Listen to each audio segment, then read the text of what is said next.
नमस्कार मित्रांनो, तुम्ही टीव्हीवर गेम ऑफ थ्रोन्स किंवा राजकारणावर आधारित अनेक सिरीज पाहिल्या असतील, पण महाराष्ट्राच्या साताऱ्यामध्ये सध्या जे रिअल लाईफ पॉलिटिकल गेम सुरू आहे तो कोणत्याही थ्रिलर सिरीज पेक्षा कमी नाही। सातारा म्हणजे पश्चिम महाराष्ट्राचा राजकीय गड, जो साताऱ्याला जिंकतो तो पश्चिम महाराष्ट्रावर राज्य करतो आणि याच गडाची सत्ता मिळवण्यासाठी महायुतीमधील ती दिग्गज नेते आमने सामने आली। एकीकडे भाजपचे आक्रमक नेते जयकुमार गोरे, दुसरीकडे एकनाथ शिंदेचे विश्वासू शिलेदार शंभूराज देसाई आणि तिसरीकडे अजित पवार गटाचे मकरंद पाटील। मित्रांनो, गंमत बघा, हे तिघेही राज्यात एकत्र सत्तेत आहेत, एकाच मंत्रिमंडळामध्ये आहेत, पण सत्याची खुर्ची दिसताच हे तिघेही एकमेकांचे कट्टर वैरी बनले।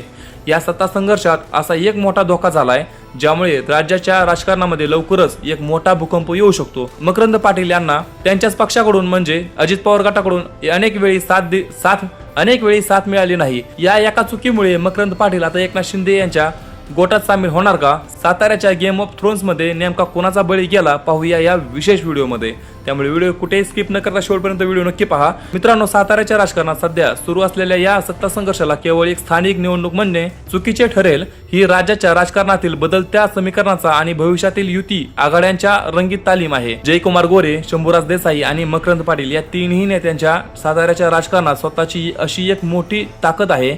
या तिघांनाही आपल्या पक्षांचा विस्तार करायचा आहे आणि त्यासाठी जिल्हा परिषदेची सत्ता हातात असणे अत्यंत आवश्यक आहे। निवडणुकीच्या आधी जेव्हा भाजपने स्वबळावर लढाईची घोषणा केली तेव्हा साताऱ्याच्या राजकीय वर्तुळात मोठी खळबळ उडाली।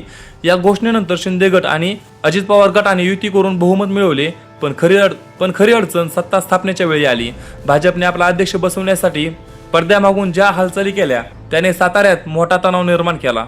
या संपूर्ण संघर्षात मतदारांना किंवा सदस्यांना बाजूला ठेवून थेट पोलीस आणि प्रशासनाचा वापर करण्यात आला। सदस्यांवर दबाव टाकणे, त्यांना मतदानापासून रोखणे आणि मंत्र्यांना पोलिसांकडून फरफटत घेऊन जाणे या घटनांनी साताऱ्याच्या राजकीय प्रतिमेला मोठा धक्का पोहोचवला आहे। पण या सगळ्या राजकीय गदारोळात एक गोष्ट अत्यंत प्रकर्षाने जाणवली आणि ती म्हणजे अजित पवार गटाच्या मकरंद पाटील यांची झालेली कोंडी। जेव्हा साताऱ्यात हा एवढा मोठा संघर्ष सुरू होता, पोलिसांचा वापर होत होता, तेव्हा अजित पवार गट हे मकरंद पाटील यांच्या पाठीशी भक्कमपणे उभे राहिल्याचे कुठेही दिसले नाही। राजकारणात जेव्हा एखाद्या नेत्याला आपल्याच हायकमांड कडून संकटाच्या वेळी पाठबळ मिळत नाही तेव्हा तो नेता सुरक्षित पर्यायाचा शोध घेऊ लागतो। साताऱ्यातील या राजकीय एकाकीमुळे मकरंद पाटील यांच्या मनात असुरक्षिततेची भावना निर्माण झाली असल्याची दाट शक्यता आहे आणि याच परिस्थितीचा फायदा घेऊन उपमुख्यमंत्री एकनाथ शिंदे मकरंद पाटील यांना आपल्या अधिक जवळ करू शकतात। जर भविष्यात मकरंद पाटील यांनी अजित पवार गटाची साथ सोडून शिंदे गटाची वाट धरली तर साताऱ्याच्या या निवडणुकांमुळे राज्याच्या राजकारणात मोठे पक्षांतर पाहायला मिळू शकते।